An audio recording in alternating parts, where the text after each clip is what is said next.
Hello and welcome to another exciting episode of Token Games Podcast. I'm your host and sometimes referee, zaxpear, and today I'm joined by he who watches the wall even after the final season, he of House Targaryen, a one swag dragon. The wall whispers into my soul, and it tells me that this podcast can surpass any podcast in every primacy. I legitimately cannot wait till you become a voice actor. Thanks. Yeah, I remember somebody on YouTube was looking at you to do some lines. And today we're joined by a special guest, hailing from, I want to say New York City. Is it New York City? Or you just work there? I don't know. I guess, if you're splitting hairs, I'm from Pittsburgh, but I've lived in New York for 15 years. It's been, it's been my home. It's been where I've built my life. So I call New York home. I would say I'm from New York if I met someone, yeah. I can hear her shuffling the decks already. That's why I muted myself, because I didn't want to make noise shuffling. And then it messed up all of the audio.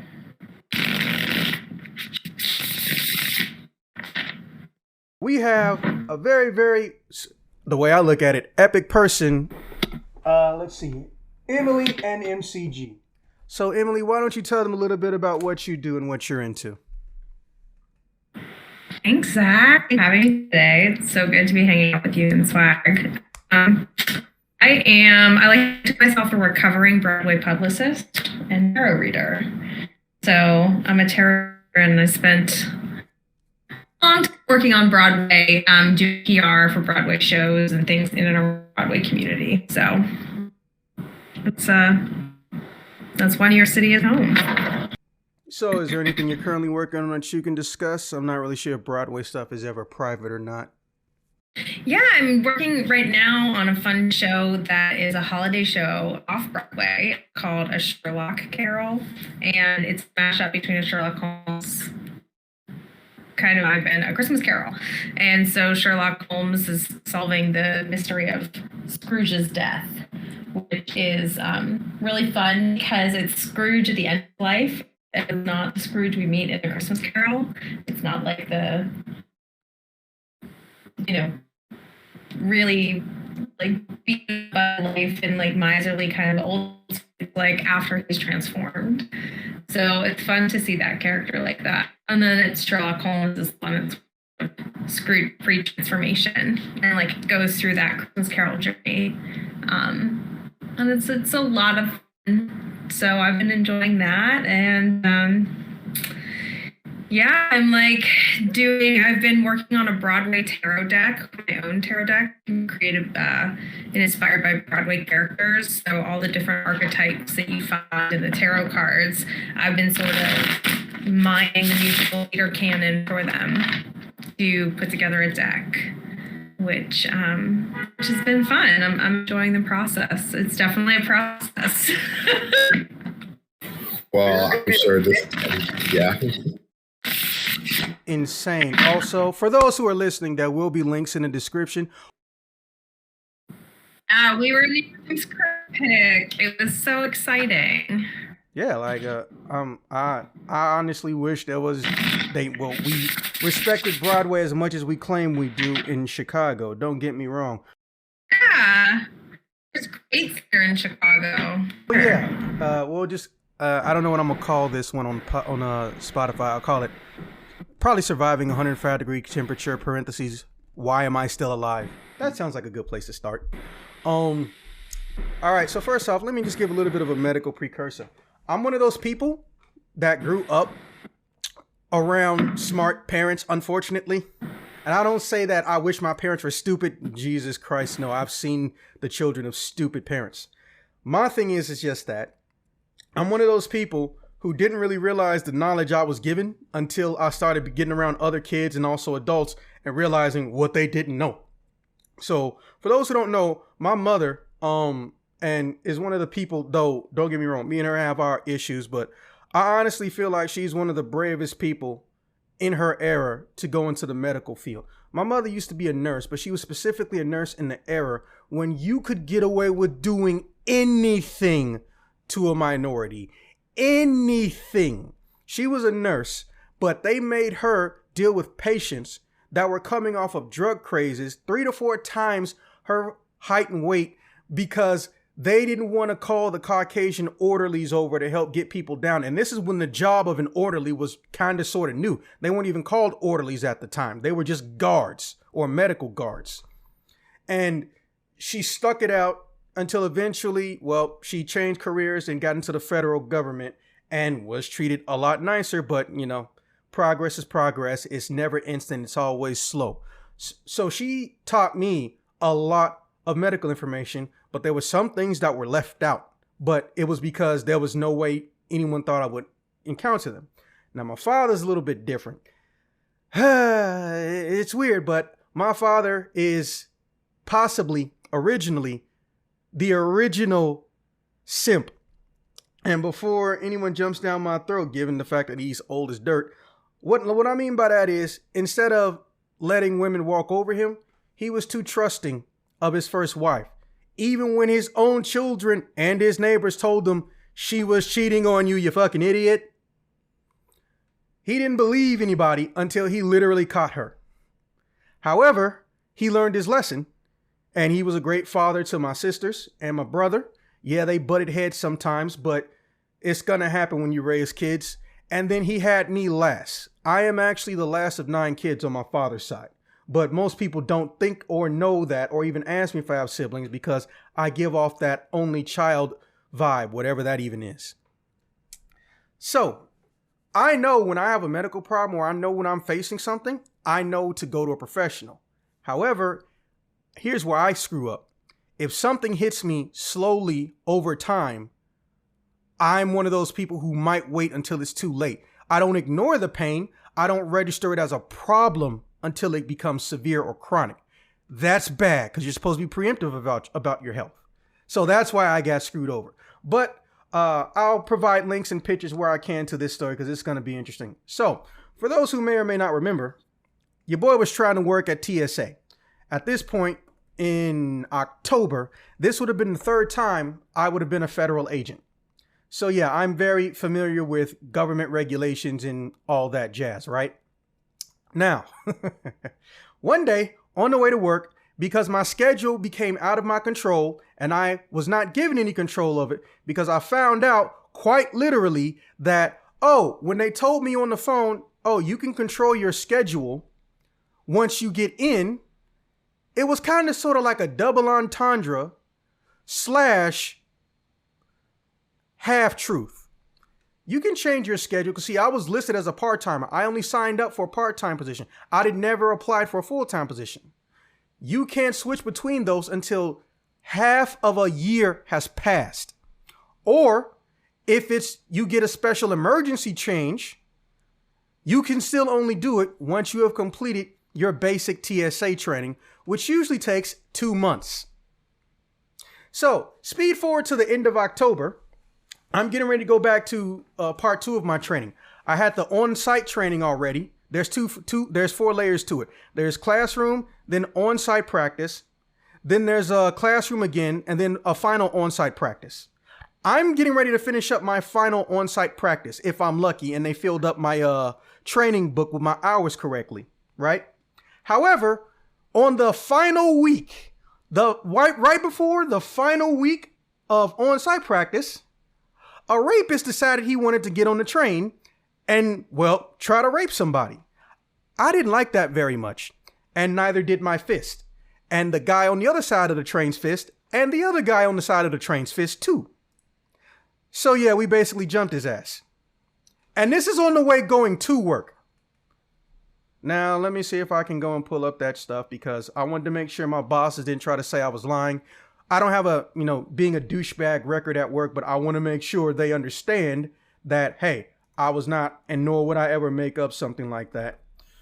Because they noticed I was walking with a limp for the whole day, or at least a third of the day. And I'm going to give you guys a link to that particular day / incident.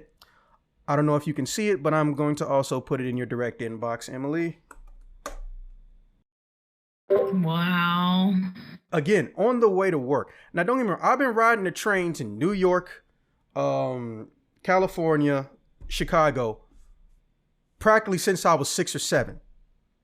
Never have I ever come across this.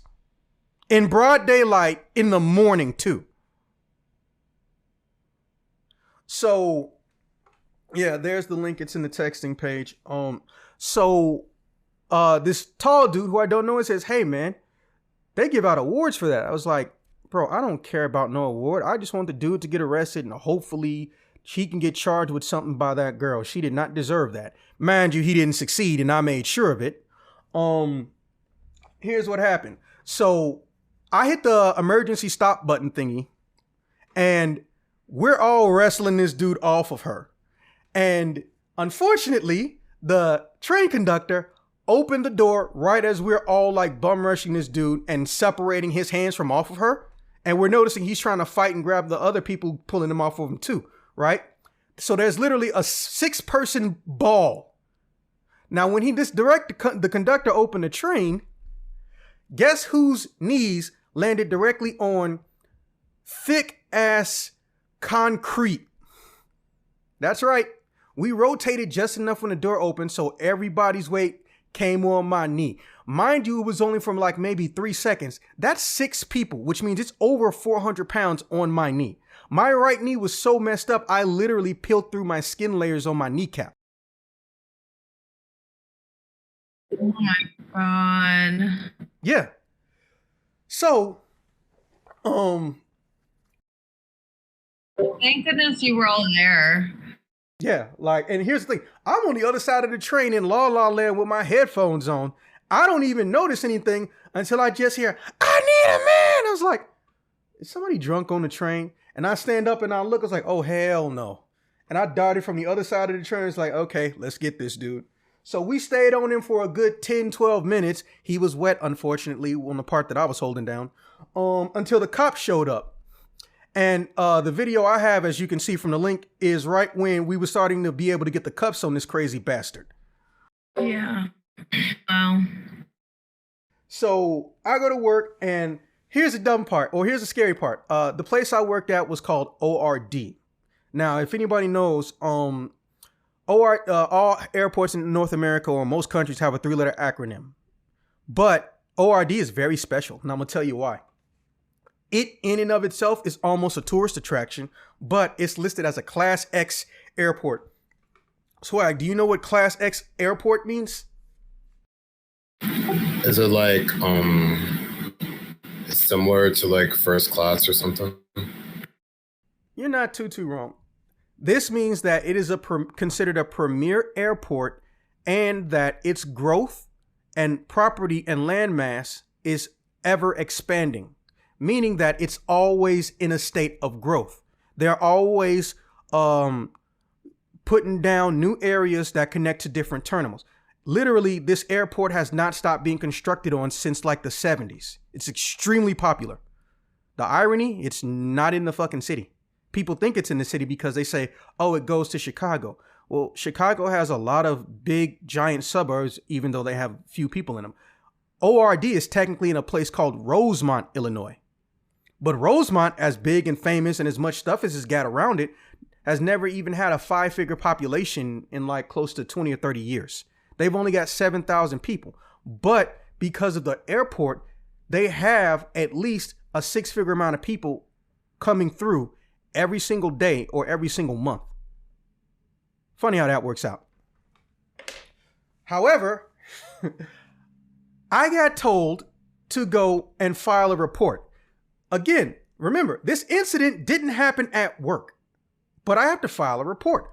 I'm thinking I have to file a medical report and prove that my knee's messed up. So we rolled my pants up, and well, I'm a Creole, but I'm more in the Twix Nutella tint, as you two may or may not know. And my kneecap, besides being bloody, was also white skinned. So I literally went through all my skin layers at some point on my knee. And they was like, oh my God. Yeah, it wasn't fun. So they was like, yeah, you not going to be on the floor today. I was like, man, don't send me home. I just got here. I mean, I limped here, but I just got here. So it was like, okay, we're going to need you to file another report. Like, what do you mean?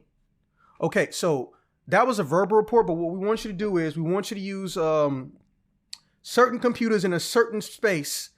There are some things I can and can't tell you. I know it sounds like the biggest TV cliche, but literally classified information is classified.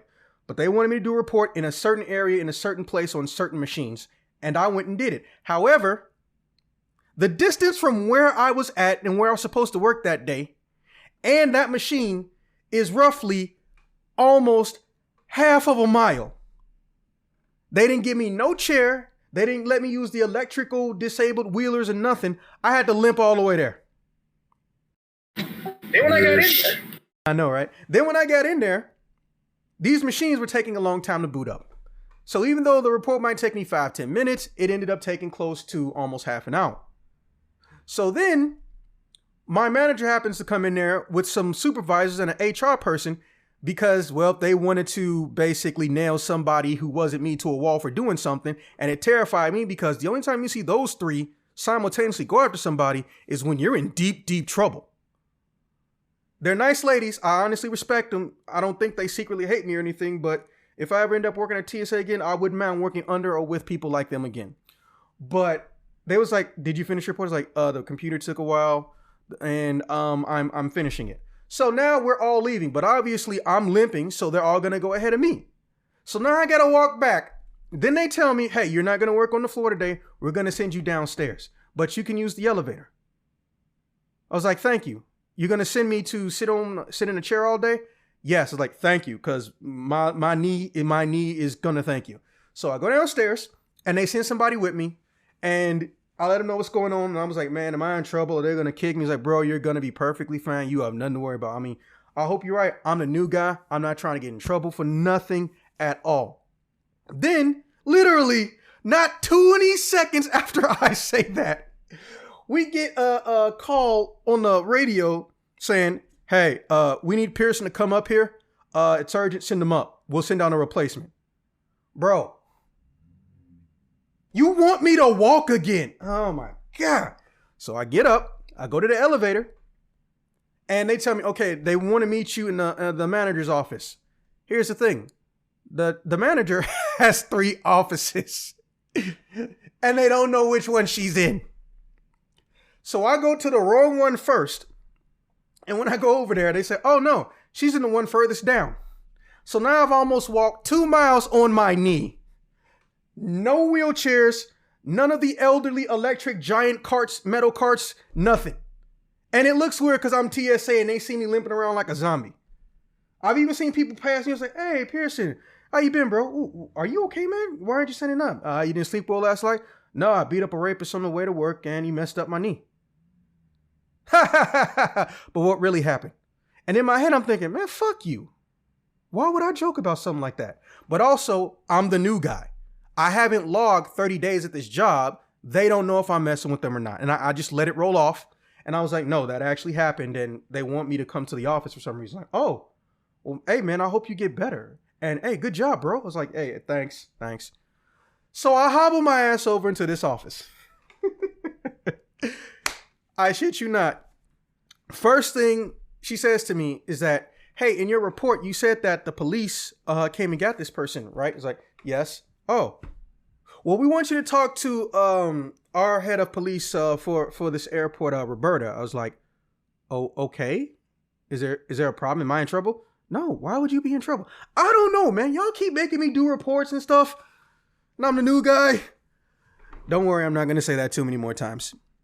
So I talked to Roberta, and Roberta wants me to give a verbal report. So now I've given the same report 3 times over in one day. And I'm basically accumulating miles of walking. Because remember, if you look up ORD online, ORD is a huge airport. Huge. And we're never stopping growing. We're so big, we literally have buses that go around the building 24/7 just to get people to different terminals. That's how you know your airport is big. Sounds like it was a really traumatic experience. Yeah, I was like, I'm happy that the girl is okay, but I'm like legitimately scared, but also annoyed, which I don't know if there's a word for that, because here I am trying to do my job, worrying about possibly losing it after I just got it. And at the same time, y'all keep aggravating my notated physical condition I'm under. It doesn't sound like a healthy place to be. No, don't Is get that like I said, like, don't get me wrong. Like, I understand that they're not used to doing a report for a situation like this. Most incident reports are physically in the building. So I get it. But what's annoying me is that everyone is just totally acting like I can walk normally without pain. So I tell her everything I know. She asks me, okay, do you remember what L station stop this is? Do you know if someone filed a report? Is the girl filed a report? Blah, blah, blah, blah. I'm like, what the I know I answered all this, but okay, Miss Roberta, here you go. This is the information, blah, blah, blah, blah, blah, blah, blah. And then it's like, okay, you're good to go. We're going to keep you on light duty until we get medical confirmation that you're clear to normal work. So I'm like, okay, thank you. Then I hobble my ass back downstairs and go sit in that chair for the rest of the day. Obviously, going to the doctor was important. So I was made to fill out a paperwork letting them know, hey, you're going to be given this day off to go get medical stuff. And once you get it, I know it's hard to access your government emails, but here's my regular email. And I also got her number. Send it to me and we'll go from there. And I was like, oh, well, I appreciate that. Cause I told her and they know, hey, look, I'm not trying to do a bad job at my job. I'm not trying to make this any difficult or lesser for anybody. If there's a protocol, I want to try to follow it because we all, look, I ain't got to remind people about 9/11. 99% of the people who get on a plane are trying to land on the plane. They're not trying to crash it. But I know this is a job that needs to be taken seriously because it only takes one person to ruin a bunch of people's day and lives. So I'm perfectly fine with this until they clear me for duty. So I go see my doctor and it was like, yeah, you are not going to be doing nothing. I am not going to let you go to work. I'm going to make a statement. You need to be off this thing for at least about 5 to 6 days. And you need to pick up special medication in case you might have an infection. But you're also going to need to cover up the injury. I was like, and try not to wear pants. Like, okay. So I sent one of my supervisors and my manager this email. And I said, okay, this is what she said. Please let me know what I need to do next if there's anything I need to do. Manager goes on vacation. Now, let's move through time a little bit. So, we're going to go back to, I want to say, December 6th. I started noticing that my heart rate was very, very high. And I don't mean like I feel like I got a clog in my arteries. I feel like my heart should not be palpitating this fast. But unfortunately, I have a unique genetic or medical situation. It's not a disability. But there are two things that are irregular in my body, and that is my lymph nodes and my heart. No, I'm not going to bore you with medical mumbo jumbo, but here's the short version. So I'm sure we've all heard the phrase, well, that guy's got a big heart. As corny as that sounds when it's not in a children's movie, I literally have a big heart. My heart goes to someone who looks like they may have been or is meant to be 6'3", even though I'm just 6 foot flat, right?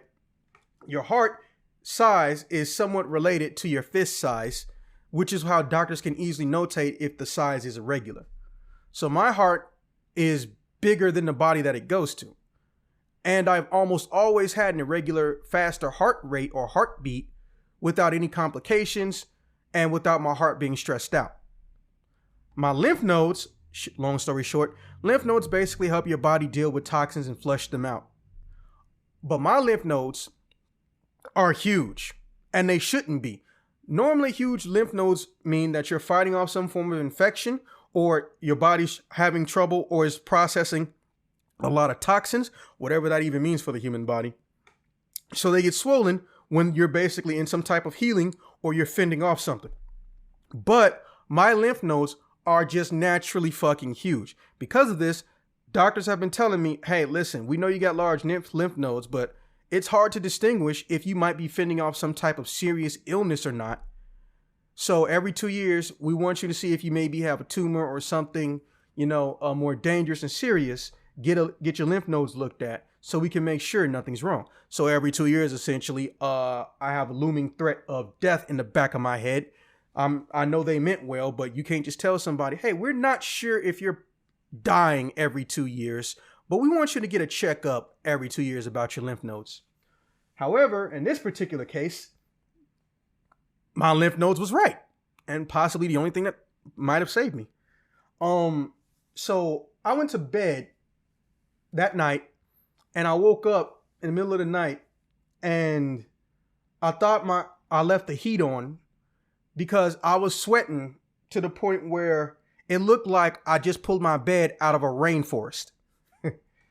So I go and I look in the mirror, and it looks like my whole face is crying. Not like, oh, I got forehead sweat and it's dripping down my face. I mean, like all my pores are sweating out of my face and my arms, which is crazy because I don't know how common it is, but I've almost never sweat out of my arms my whole life. Anytime I've seen sweat on my arms, it's literally just been sweat that rolled down on my arm, not coming out of my arm. And I'm just like, spider sense is tingling like a motherfucker right now. I should go look into this. Now, if anyone knows my area, don't worry, I know y'all don't. I live in a place called Marquette Park currently. Marquette Park is literally across the street from a hospital. So essentially, unless someone literally cuts your head off and rips out your spine, chances are you can get to a doctor and live through whatever happened to you, unless it's like someone was legitimately spending their time trying to murder you. And I'm just like, you know what? I'm not going to wait on no bus. I'm going to hobble my ass down the street for like 10 minutes, go into emergency check-in. I know something's wrong. Now, I can walk a little bit better because it's been over 2 months since the incident. But I've been feeling this way, like my heart's rate is beating a little too fast, but I ignored it because, again, like a fucking idiot, I waited till the pain got to a point where it was kind of sort of feeling like it was leading to something serious instead of immediately when it was a problem. So I get to the side of Marquette Park, which has a couple trees, and I can see the emergency entrance. So instead of going all the way around the street corner, I say, you know what? Let me diagonally or 45-degree angle cut through the park and go there. So I'm walking through the park, or I'm limping, and I just hear, bro, you look like a drunk or a zombie. I was like, that's kind of funny. You're not the first person to say something like that to me. It's like, oh, yeah. Are you heading to the doctor? I was like, yeah. I'm going to go have them take a look at me or something. Oh, it's a little too late for a checkup. I was like, yeah, I'm not really going for a traditional checkup. Oh, okay. Hey, can I suck your dick? I'm sorry, what? Because I'm replaying what just happened in my head.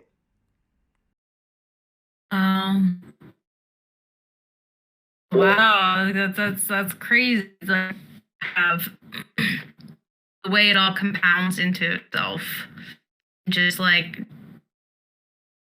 brings more and more pressure on you. And then all of a sudden, out of nowhere, hey, you want a BJ? I'm just like, okay. So at this point, I'm terrified. No, I'm not scared of a BJ before Swag tries to make that joke. I'm terrified because I don't know if my brain's messing with me and something is severely wrong because it's dark. There are no lights in the forest area of Marquette Park. It's only in the public sections in the driving route in case you want to drive through it. So I'm just like, hey, I think I really need to go to the doctor. I don't think I'm hearing things correctly. No, I said, can I suck your dick? It's like, okay, I can't even see you, and I think I have a high fever right now. So, oh, well, I mean, that's fine. You can just pay me later. I was like, Marquette Park has prostitutes on the prowl at night. Holy shit. So I just said, hey, ma'am, I think something's seriously wrong with me. I don't have an STD of any type or STI. But listen, ain't gonna be no dick sucking in this direction because I'm not even sure that I'm not hallucinating right now because this seems very illogical. And why are you walking faster towards me? I was like, oh, you hopped up on something? Hey, can I have some? I was like, okay. So I've been in this area a very long time. Last I heard, Marquette Park doesn't have, a lot of crime or drug deals, and ain't no shootouts going on in this area. There's a mom and pop grocery store on the corner right there, and we're like a mile away from like a chain of different car dealerships, one of which is a BMW. I'm trying to understand what's going on right now. Well, look, I had a cancellation, okay? And I want to fill time. I was like, oh, okay. I'm going to run away from you right now. And I know it sounds like the most dumb thing, but that's actually what happened. I literally said, I'm going to run away from you right now. And I ran across the street and I went into the ER section and I said, hey, listen, I don't think I'm at a 98-degree temperature. I can't stop sweating and my heart is beating really, really fast for some reason. And she just looks at me and says, shit, get the respirators. And I'm like, what? And I lean back a little bit and I don't catch myself. My hands were so slippery from sweat that I couldn't hold on to the counter. Boom, fell backwards. Oh my God. Wow. I wake up and I'm 6 foot. So when I fall, it actually fucking hurts. Short people got it easy. When you fall, you ain't got to worry about splitting your head open. I do. So I wake up like 12 hours later and I press the button on the side of my bed. I know it's for emergencies. I didn't have an emergency, but I wanted to play-by-play on what the hell happened to me. Right? So they come and say, oh yeah, we're still getting your results in. You were like the 15th person today. But if it makes you feel any better, no, you didn't have it. I was like, I don't have an STD? And the dude looks at me and starts laughing. He's like, wait, do you have an STD? He's like, no, I don't have an STD. What's going on? Because I'm tripping right now, hard. He's like, oh, so you don't have COVID. We thought you had COVID. I was like, oh, fuck. I don't have COVID. Wait, so what do I have though? Hey, what a blessing. Worry about COVID. Imagine. People don't realize it or remember, but with COVID, there's actually a high percentage that certain men will get ED from it. Yes, that ED. Wait, what? So, yeah, it's actually one of the possible side effects of getting COVID. ED. So don't get me wrong. Well, she doesn't, but Swag and the rest of the crew will tell you they know me well enough. Oh, he's back home. Sweet. I am in no way, shape, or form a manhole. If I date somebody or if I even get with somebody, I don't do that whole thing where I treat you like you're a diseased animal and try to kick you out the next day. Or if it comes something serious, hey, I still don't go out of my way to act like a piece of scum. So I'm just sitting up here just going through all types of crap in my mind. And I just say this dude, so can we get a confirmation that I don't have an STD too, though? And he starts laughing again. And I'm just like, bro, you need to stop laughing every time I mention STDs, man. It's really not helping me. Mr. Pearson, we need you in a calm state. We still haven't stabilized the heart situation. I was like, okay, just don't laugh at that.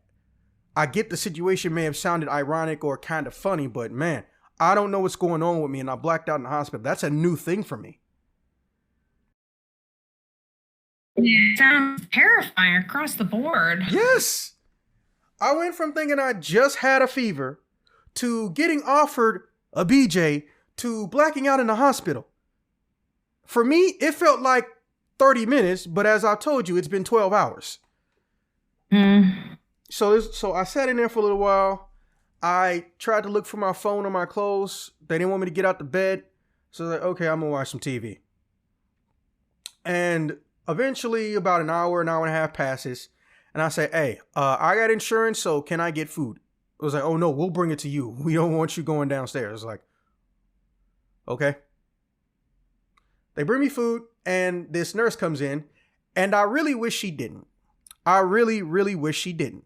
No, I didn't get bad. Well, I did get bad news, but not the kind you're thinking. So I am in a medical gown. My clothes were not ripped off my body or cut off me. That's something that EMTs only do. But I'm in a medical gown and I'm in thin sheets.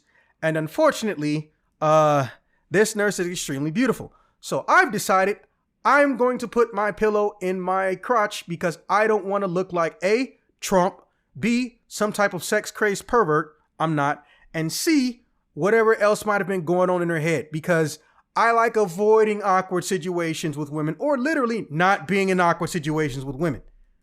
And if there's one thing that men have never learned how to explain in the history of our existence, it's the morning W, if you catch my drift. We don't know why I know why it happens, but we don't actually have control over that. And I'm also, again, not trying to look like a pervert to a medical professional. Also, oh my God, I mean, I'm a grown man, but let me tell you, if my mom found out that I did something nasty to a nurse, a profession she respects possibly more than some people, she would chastise the fuck out of me for at least a week, and we don't even live together. Bare minimum. So I'm looking at her with this smile on my face, and I'm sweating, not from, being sick, but because I really, really wish she wasn't pretty. But, no idiot is ever going to say that to a beautiful woman.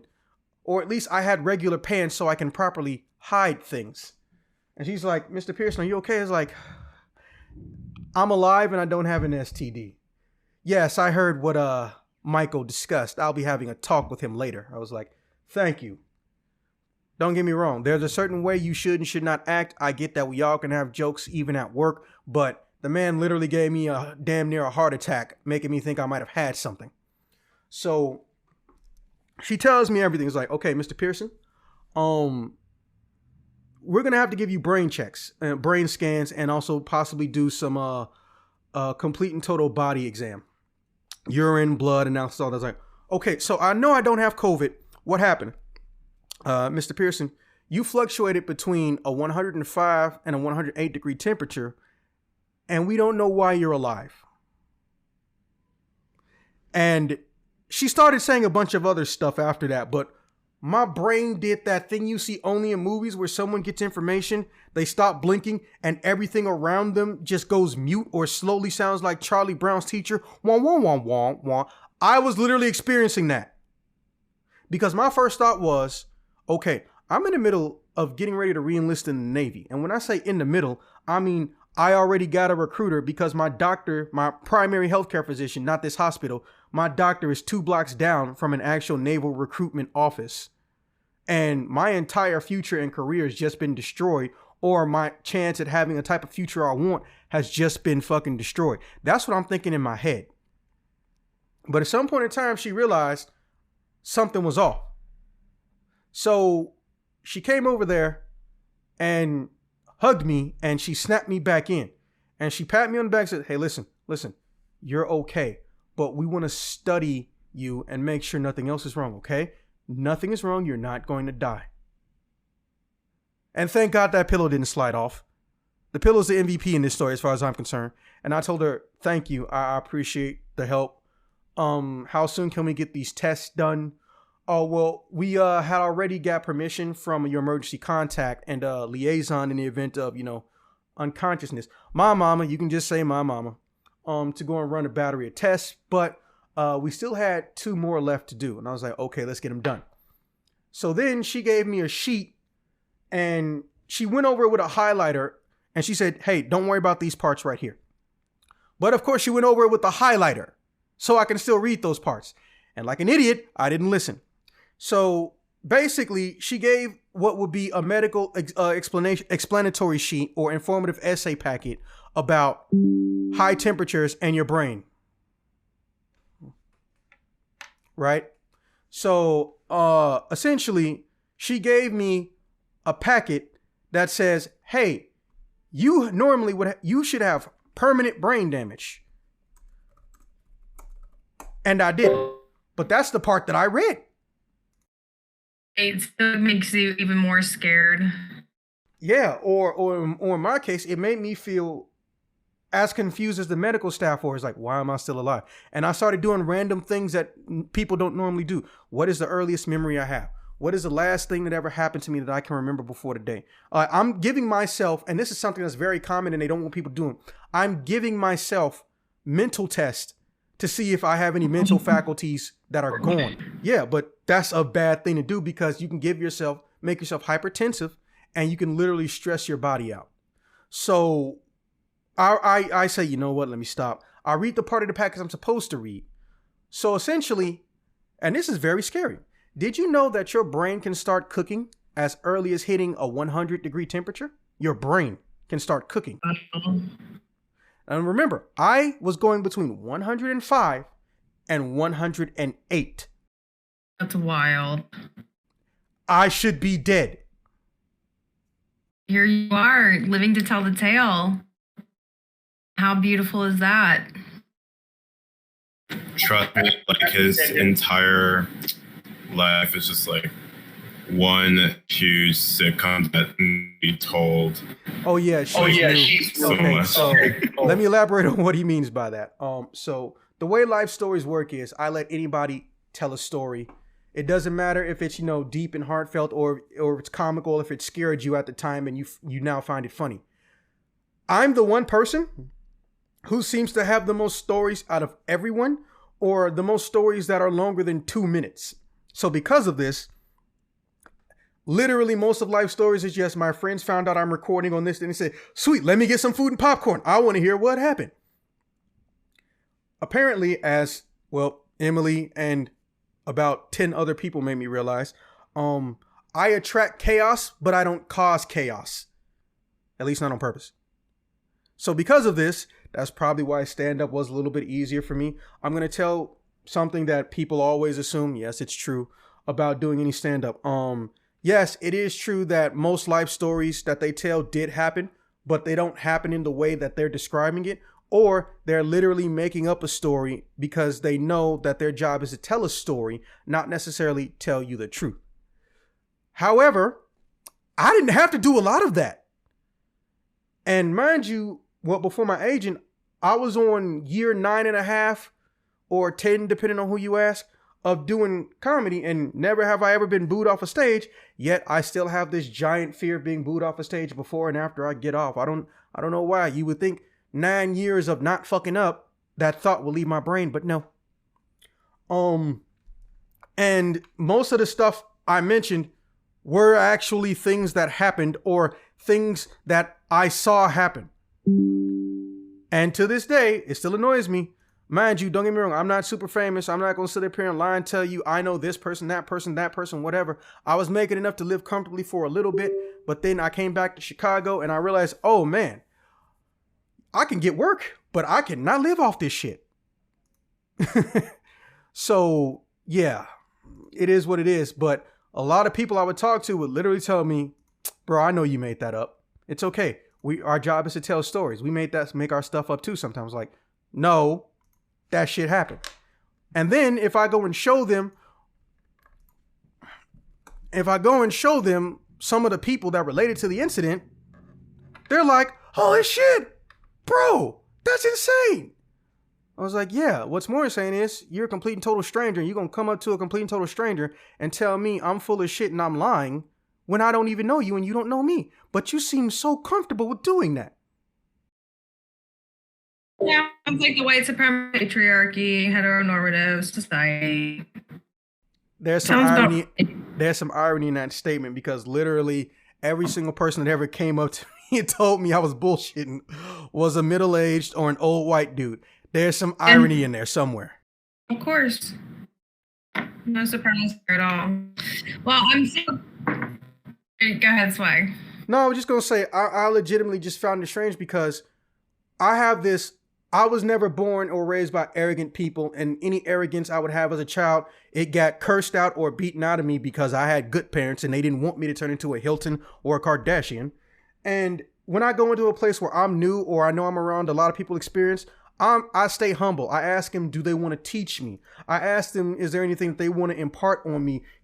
Give me that sage wisdom or something like that. But no, these assholes will come up to me when there's a no smoking sign and come up to me with a big ass drink and a cigar and say, hey, you're full of shit. Super comfortably and casually. Yeah, sounds about right. Well, Zach, it's been so amazing to hear your story and have you share your experience. Yeah, but it's been so wonderful to connect with you and to hear more about what you've been through. So glad you're here, that you are here to tell the story. Okay, well, I definitely appreciate you coming through. This is the equivalent of part 1. So the full version will be up, and I'll be able to tell you the exact minute where you can continue on from if you want to hear how it ended. And Swag, next time we get her, I'm probably going to see if I can get you a tarot reading or something, because I'm just interested in your tarot. Cool. Yeah, totally. All right, Emily, why don't you tell the people where they can find your show or where they can find you online real quick? And again, I will make sure in the description that we also have links. Awesome, thank you. Yeah, I hang out mostly at on Instagram at Emily and MCG. It's the same handle I'm using here. I try and keep it simple. And if you're in New York, feel free to look her up or her website and enjoy her beautiful soul. Emily, thank you for coming by. I appreciate it. Thank you. It was so good to connect with you. And I hope you guys have a wonderful rest of your day. I can damn sure try. You too. Thank you. All right. So now, back to not digressing. So eventually I get all these tests done and I'm reading this packet and it tells me, it's like, I could have experienced or should have experienced hallucinations. I should have possibly lost bodily function, random fits of vomiting. Basically, if it involves dying in a gruesome way or reacting to something extremely hideous that you saw, this entire list said that this should have all been happening to me. Right? Yeah. So they got me to test back and turns out I was fine. So she had a theory, it was an NP, which means nurse practitioner. She gave me the theory that it's possible that because you were unconscious, that might be the primary reason why your body, didn't shut down completely. And here he is right along for part 2. Welcome, King, ladies and gentlemen. Here comes our other new challenger. All right, so I'm going to just get you somewhat caught up. So Emily had to duck out because, well, she's cool and she's had important stuff to do. She works on Broadway and blah, blah, blah. But I gave her the dealer's choice of stories today, and it was 3 different ones. And she chose How Am I Still Alive After Having a Between 105 and 108 Degree Temperature? Yeah. I should genuinely be dead. Yeah, But you didn't, so sorry. So now I'm at the part where I've recovered from the blackout I had when I got to the hospital. And they were giving me test results and a big ass packet that basically let me know, hey, you should be dead. Here are the side effects you should have had but didn't have. Because they were doing work on me because my my unconscious liaison emergency contact, aka my mama, said, hey, look, go run that battery a test. Right? So I'm getting ready to get discharged. I'm looking at this packet. They gave me a thermometer. And this thermometer, they told me to check my temperature every 30 minutes. I'm like, you really think I'm gonna check my temperature 44 times in a day? Motherfucker, I'm going to be asleep for 10 of those hours after this ordeal, right? So they discharged me. I walk home. I'm reading a list of things that should have happened to me. Hallucinations, random fits of vomiting, inability to create speech. It was legitimately a list of things, bro. And even though the highlighted section I wasn't supposed to read, like I told Swag, the motherfuckers used a highlighter. Not a marker, or just cutting a piece of the page out. They used a highlighter. So I could obviously still read it. So now it's fucking with my brain. So eventually, inherently, I decide when I go home, I'm literally going to not even get to my room. I'm going to go to my couch. I'm going to watch whatever show I know puts me in my comfort zone or happy place. And whatever tightness this is in my stomach, I'm hoping it'll leave when I take a nap. I'm thinking I've been through the worst of it, right? So here's what happens. I go to sleep, and fucking, I woke up and I have 6. Someone turned on their webcam. Oh, King turned on his web. I mean, I don't care if you turn it on. It's up to you. I had 6 or 7 calls from a number I didn't recognize, but I'm like, okay, this is probably a doctor's office. So I called it back and they said, hey, listen, we need you to go to the dentist as soon as possible. I was like, what's wrong? So your infection you told us about in the knee, that might not have caused this. I was like, okay, so then what did? Your mouth. I was like, my mouth gave me 105 to 8 degree temperature. I didn't know my breath was that hot. And they started, yeah, and that's what happened. They started laughing on the phone. So I was just like, well, I guess my brain isn't so fucked up that I can't be funny still. So I was like, okay, so what's the situation? Like, listen, we found a chemical in your system that is normally only used in dental related medical procedures. Like, well, I haven't been to the dentist since the pandemic started, but you normally go normally, right? Like, yeah. Well, I don't know why you stopped going. Dentists are almost always in face masks, so you weren't going to really infect them to begin with. And I'm just sitting up here thinking to myself, why the fuck didn't I go to the dentist? They are always in a mask. Right? So it's like, listen, have them basically search your whole mouth, because more than likely something in your mouth may have leaked into your system that caused this. I was like, yeah, I'm going to go to the dentist. We have an emergency clinic open, but most for the dental procedures, but your insurance might not take it. I was like, okay, so I'm going in the morning. I'll catch you later. No, Mr. Pearson, you might die. Click. As far as I'm concerned, I'm not about to die because my temperature never went back up that high again. So whatever passed through my system, passed through my system. But obviously, I am going to get looked at. I'm just enjoying my nap, goddammit, and naps are sacred. So I go to the dentist the next morning because it's 4 blocks down the street from me. And I tell them what happened, and they say, okay, well, do you feel fine? It's like, yeah. Well, we can't really let you come through unless it's an emergency. I was like, so my temperature wasn't an emergency for the dental industry? It's like, no, sir. I'm not saying that. What I'm saying is you don't appear to be in a chronic or dire situation right now. So you're going to have to schedule an appointment with the traditional. It's like, I don't know if I should be offended or not, but okay. So I go to the dentist and this nice Asian lady looks in my mouth and she says, hey, did you know that you have a filling that's leaking? I was like, holy shit. I was like, well, that might have been what caused my fever not so long ago. Oh, you swallowed some of it? It's like, yes. Okay. Well, it was the front filling. I don't know what they use for the front filling, but we don't actually use the same type of fillings. Like the one in your back right here, this one's fine. This is silver, but it's silver mixed with a certain chemical, so it doesn't affect your taste or your mouth or any of your senses in your mouth. I was like, oh, that's interesting. So when they put in a filling in the back of your mouth or the sides, they're not just putting in silver, even though they say they're putting in a silver filling. It's silver mixed with some other stuff, so it doesn't mess with your body. It's like, oh, that's cool. But no, this is the one that's leaking. So she lifted up my top lip, and literally it's like the top right tooth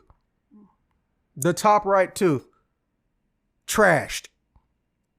Like, okay, so, and this is going to sound weird. I don't know who does and doesn't know about it, but in my younger days, not that I'm super old in the first place, but when I was a teenager up to about maybe 6-7 years ago, sometimes I would be on closed circuit tournaments or in dojo tournaments in whatever art I was studying or whatever dojo I was working at. So one day there was a dude who made it to like the grand finals, and I fucking hated this dude. I had sparred with him numerous times. I fucking hated him, and I fucking hated training him. Not because he's an asshole, but because he has a kick that pisses me off. Essentially, this man is extremely good at, I don't know if you've heard this term. He's extremely good at inaction correction or performing corrective action. King, I'm sure you know that term. But different kind of corrective action, though. Yeah, exactly. It's basically, hey, I get to be creative. So essentially what he does, or at least what it means in this situation in context, is that when he hits somebody, if he knows he's going to miss, instead of trying to retract the blow, he's mostly known for trying to angle it so he can still hit you where he wanted to or still hit you in general. And I fucking hate it. Because one, he's better at it than me. But two, he's one of those people that almost never wears any form of registered footwear. So I'm about to taste this man's foot at some point. Or smell it. Maybe you hit Lotto Jam, didn't you? No, I dodged most of his kicks. However, he caught me with a feint. He tried to do a roundhouse, something I'm notorious for dodging, and I was like, nah, motherfucker. But I dodged it, right? I kind of sort of leaned back and I put a little bit of a twist on my spine. Does it hurt? Yes, but it means I don't get a nasty ass foot in my face. However, he hit with just enough force to literally bruise the whole top part of my lip. And he slightly cracked my front right tooth about, at this point, 8.5 years ago. But I got a filling put in. Apparently, that filling that they used wasn't as good or wasn't high quality. So the shit started leaking one night. And since I was laying down, my body naturally ingested this stuff. And even though it was a little bit of it, like I can't even remember if there was a taste to it. That's how little it was. It fucked me up. And apparently some of the gums that it touched going down my throat even got small infections that they had to needle. That's right. Or not needle, chip and poke out of my actual system. So you know why I'm going to ask this question, but who did the filling on you? Some doctor that my mom was getting a discount from back in the day. And no, they didn't have a special relationship. The dude moved into a new building and he needed customers. So like, depending on the year you were there, everything was discounted. Wait, man, I was just going to see if it was a military job because I'm looking forward into the mentals of that. Oh, I got fucked over by the military when it comes to crownings, though, and I still paid the price. But that's a whole nother mess of shit entirely. Yeah, that's right. Yeah. Long story short, so eventually they also realize, this stuff is still in your system. It was like, oh fuck. Okay, don't worry. Let me go take a dump. Like, no, not like that. I mean that. Get the laxative.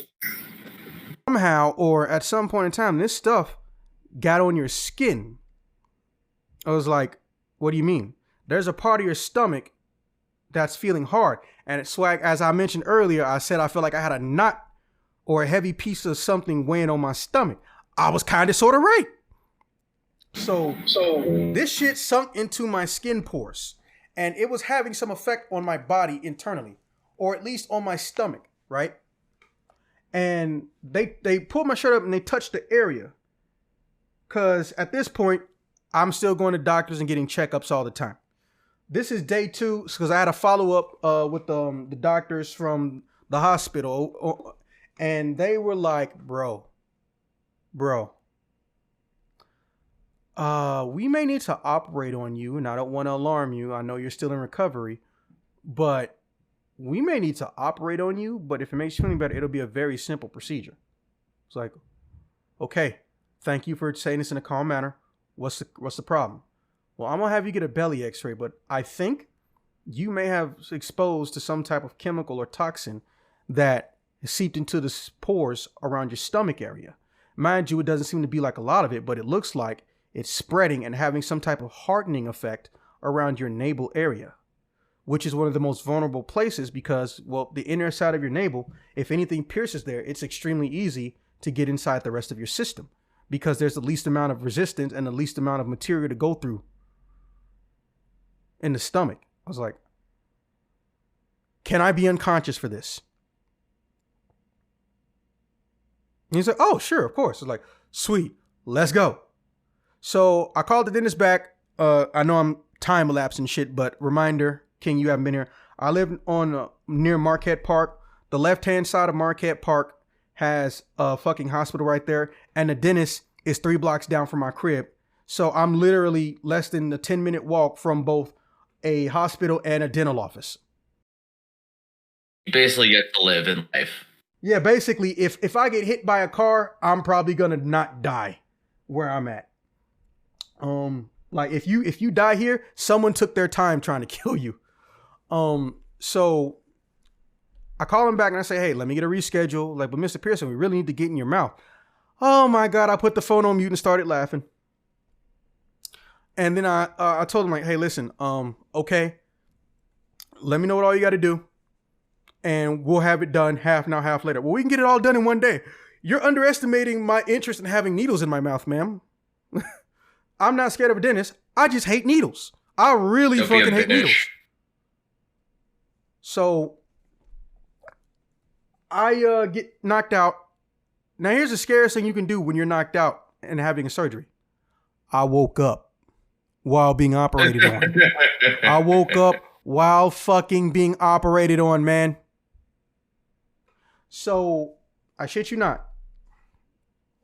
I noticed that my rib cage was flexing. I was like, what is that? And the next thing you know, you hear 2 people, oh, are you awake? It's like, yeah. What was that? Why am I in pain? Oh, well, Mr. Pearson, what we're doing is, because the dude didn't stop the whole entire time I'm awake. You would think he would stop. I was like, hey, stop. It's like, no, don't worry, Mr. Pearson. We're just going to sedate you again. No, that's not the problem. Bro, you're hitting my fucking rib cage on the inside. This idiot possibly woke me up from pain, but actually, nah, that's not how that shit works. I don't know, but maybe how that works, bro. Yeah, like maybe they didn't sedate me enough. Yeah, that's what I'm saying. Like maybe y'all just didn't sedate me enough, or the mask was loose when you were giving me the gas. But I was like, bro, listen, hey, I can feel you hitting my ribcage on the inside. I was like, what? You didn't see me seizing up and tilting? I was like, oh, well, see, that's actually pretty common. See, it's actually kind of funny how this works. See, when you're given anesthesia, you aren't numb to the pain. What's really happening is we're making your brain forget that it was even in pain. I was like, yeah. Well, you didn't do enough because I know that you're hitting me with something in my rib cage on the inside. Should put out full blast, to be honest. It's like a certain amount they have to do so that like you don't either stop breathing, you don't like just die or have permanent brain damage. But yeah, like I've been under anesthesia enough times that it knocks you out and it causes severe memory loss. So even in the event that you do wake up, you don't remember what the fuck happened. Yeah. So I'm just like, I'm feeling pain. What the fuck?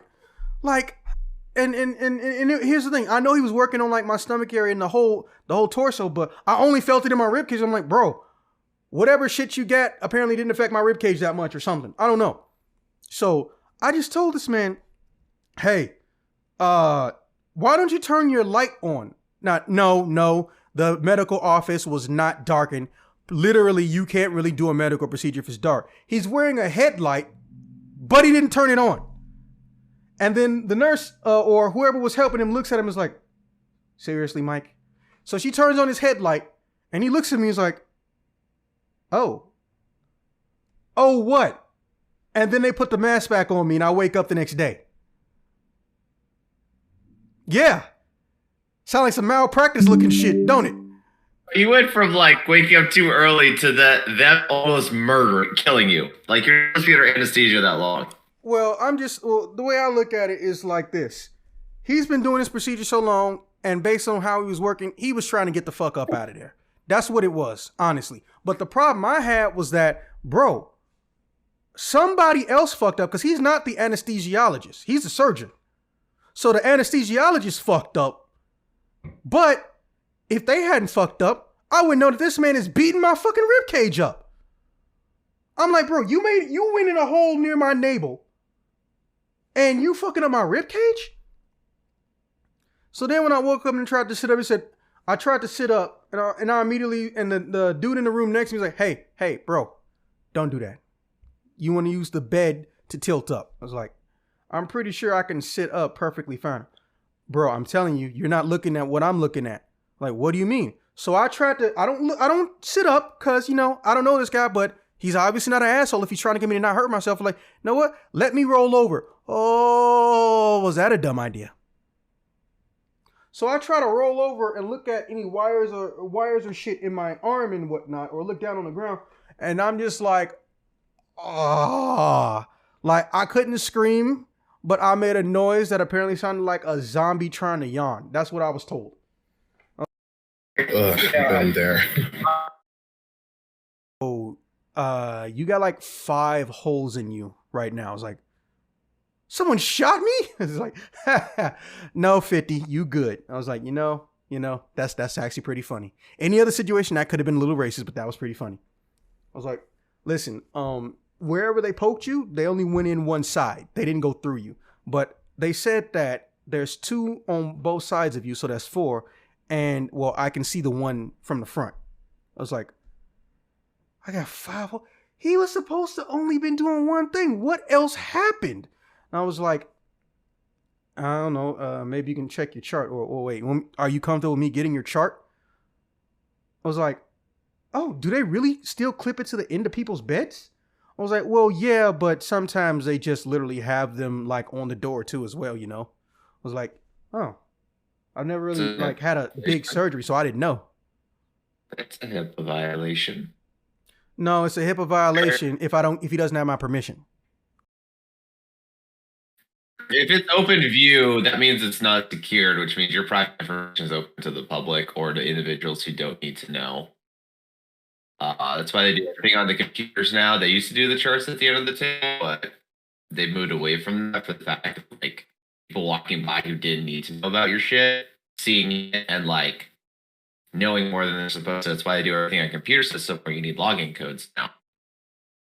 So your information remains private.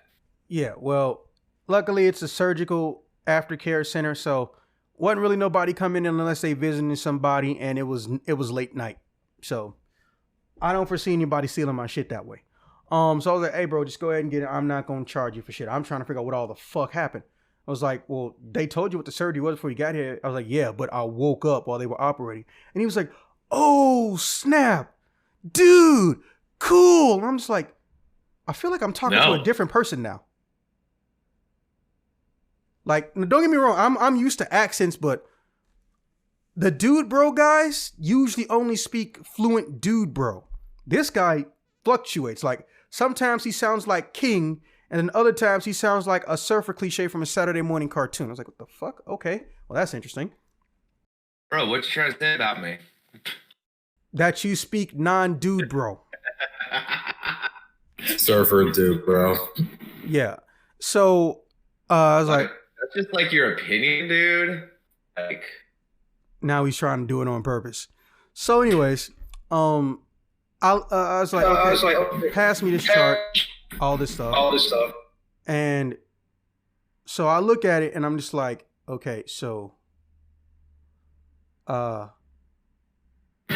wrote down in that thing, unsure, something like along the lines of, now mind you, this is in medical terms, unsure on reason why woke up in the middle of operation or surgical awakened during surgical operation. Please check on mental state as well as have nurse and aftercare run possible x-rays on chest. So I told them, like, look, if y'all put me on an x-ray table, I'm probably gonna bleed on it right now. I was like, oh, we know. So I was like, look, how long until I'm not bleeding, or how long until I can functionally get in the car and go home? I was like, we want to watch you for at least one full day.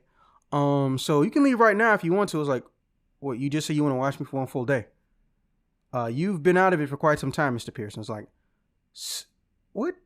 Anesthesia doesn't knock you out that long. I was like, no, it doesn't, but you were extremely exhausted as well. So you've actually been sleeping or unconscious for 18 hours. I was like, holy shit.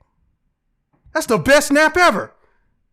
I know I shouldn't be happy at something like this, but to be fair, I do enjoy naps.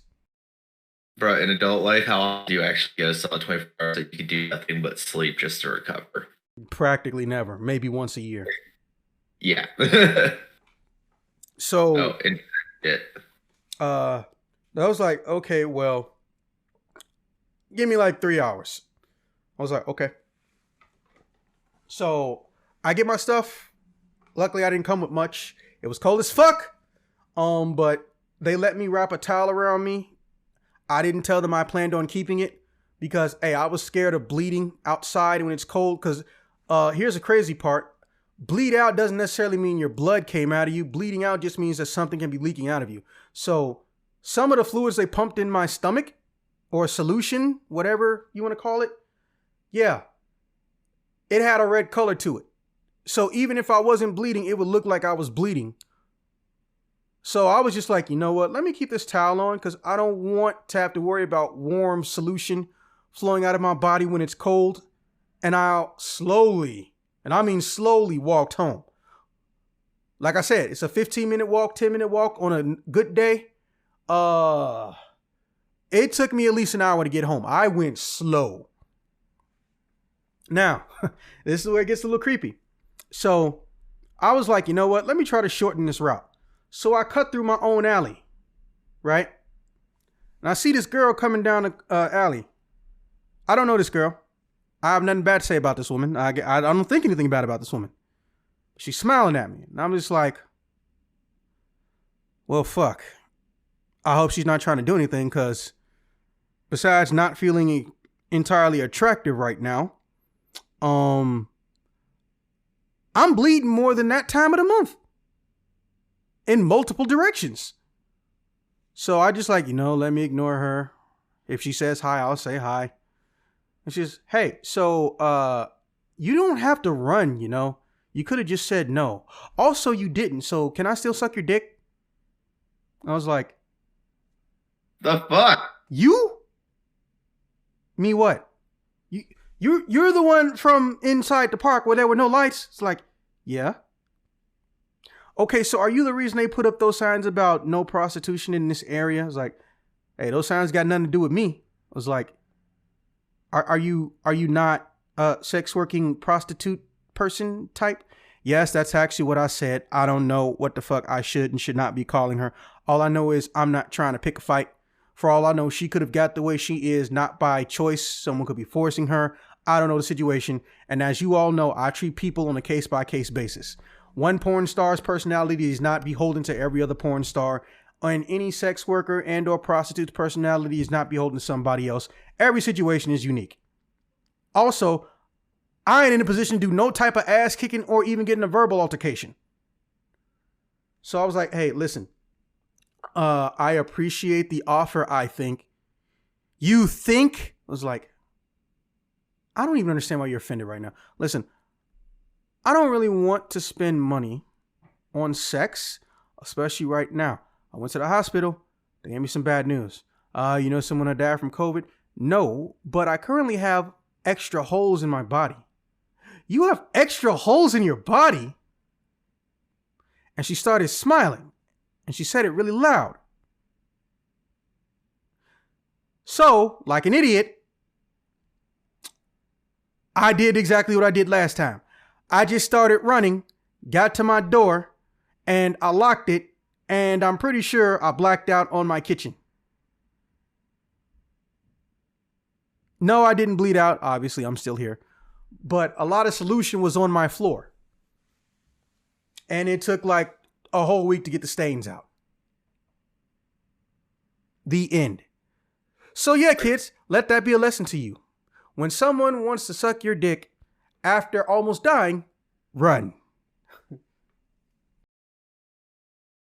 Like, what were they have the whole, like, were they tubes for like fluid buildup inside your system after what they did? Okay, did you just ask me, did they put tubes in me? Well, yeah, because you said you have extra holes in you. Okay, and the only thing I can think of is they were trying to drain out excess fluid that might be coming out of you from the sea pressure buildup. Because I've seen them do that with like pets and stuff.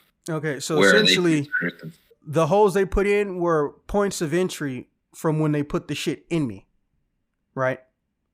However, they don't hook people up to a vacuum after they pump something in you.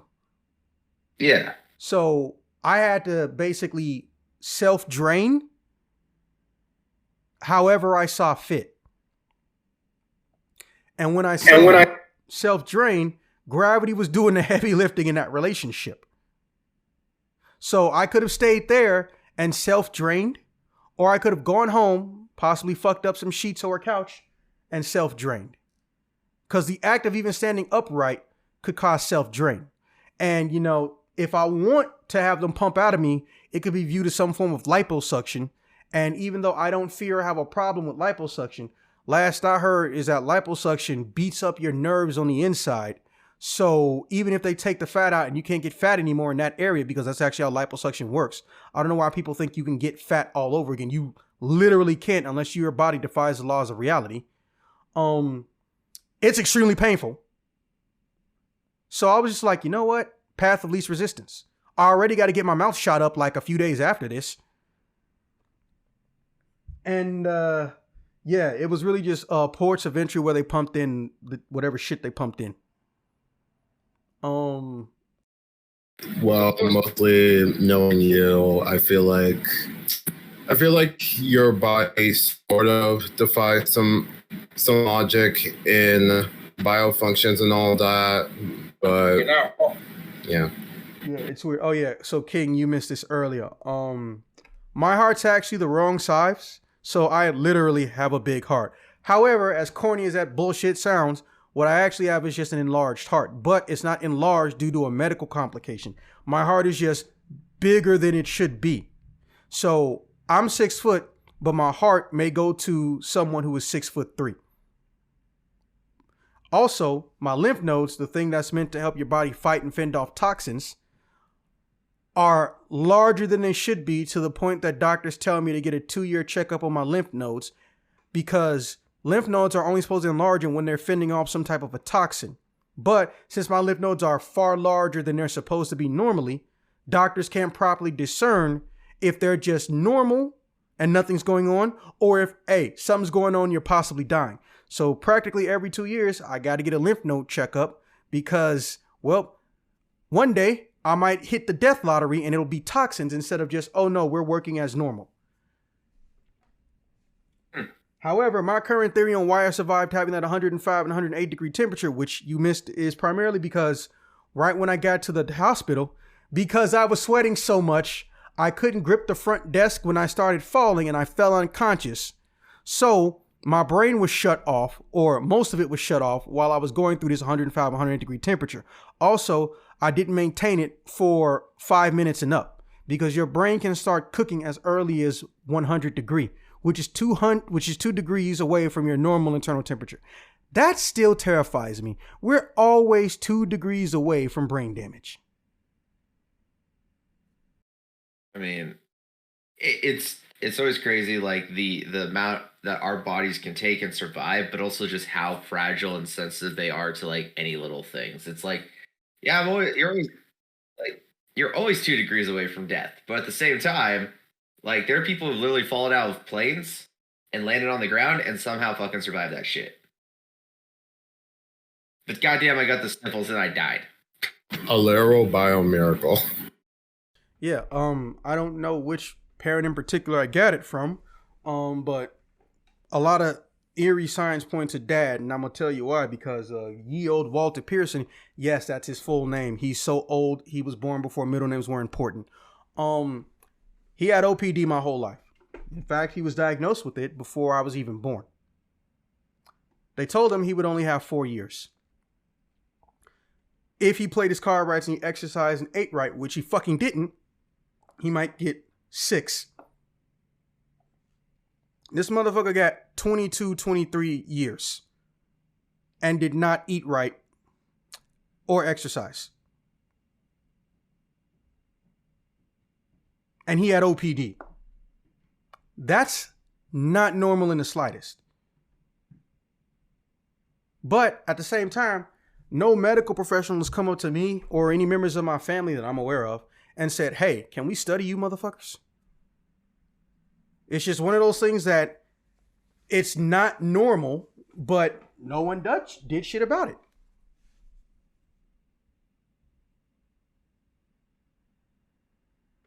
So, I don't know, maybe I'm second generation carrying on some type of irregular genes.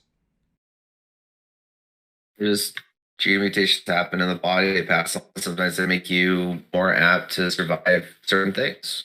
Yeah, like this one was scary. I don't know his name, but one of the dudes from Dukes of Hazzard married a woman who had some type of genetic cells that could make her immune to certain STDs. And her son had no STDs, but as you know, depending on your genetics, if your parents had STDs, some of them can transfer to you almost immediately, or they're built into your DNA. But the kid didn't get an STD genetically until he was 28. I can't remember his name or whatnot, but this was back when literally they thought STDs all came from gay people, which biggest load of shit ever. But yeah, the world is weird like that. Just wait till you see the guy that was on the Stan Lee show who is immune to electrocution. That shit genuinely terrified me. There's a man who's immune to electrocution.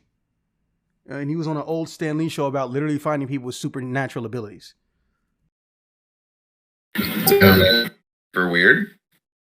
Saying that's a physiological response. So, anyways, yeah, that brings this episode to a close. King, I know you came in late, but if it makes you feel any better, well, I can tell you, I can tell you what part to start and end at so you don't get lost or end up overlapping with what you already know. And I'm going to do the same for Emily, who you missed. And man, she is such a cool fucking person. So Emily is literally like working on Broadway, and she's even had shows end up in the New York Times. And I'll make sure I have links to her, and I'm definitely going to try to get her into the show more often, or at least do stuff with her, because she's starting to build up her social presence. But nah, she just do cool shit in general. And as y'all know, I mess with, not work with anybody cool, period.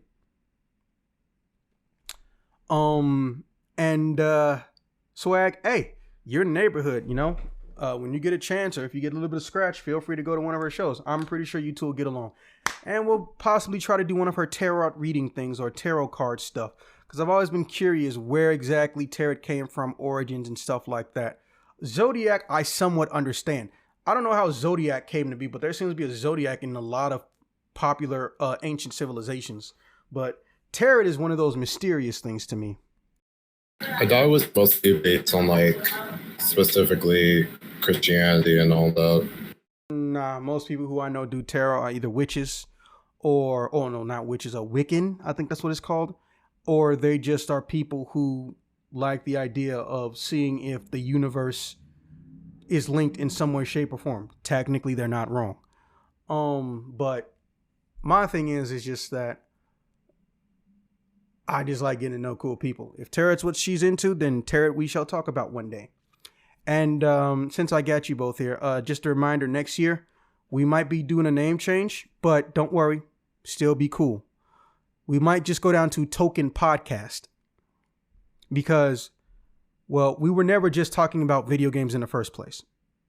But I want to not make a new podcast, but and want to take what all we've got and go into talking more in depth about TV shows and movies instead of just whatever popular thing is popular right now.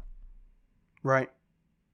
Yeah, of course. Because I haven't started The Witcher season 2 because I've been recovering from Spider-Man, but not fully because I'm definitely going to go see it again. But I'm probably going to try to talk about The Witcher at some point because there's a lot of interesting things lore-wise and also misconception-wise. Like, you'd be surprised how many people don't understand that the books came before the show did.